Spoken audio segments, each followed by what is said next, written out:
Mēs gājām augšu pa Daugavas gultni, pa šņaucošām krācēm, gar pamestām mājām.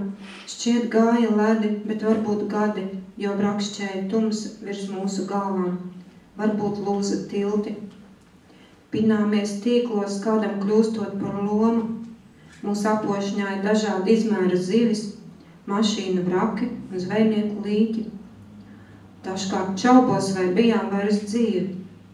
Mēs gājām pa 9 Daugavas lokiem, šķiet ziema bija beigusies, no krasta plūda siltums.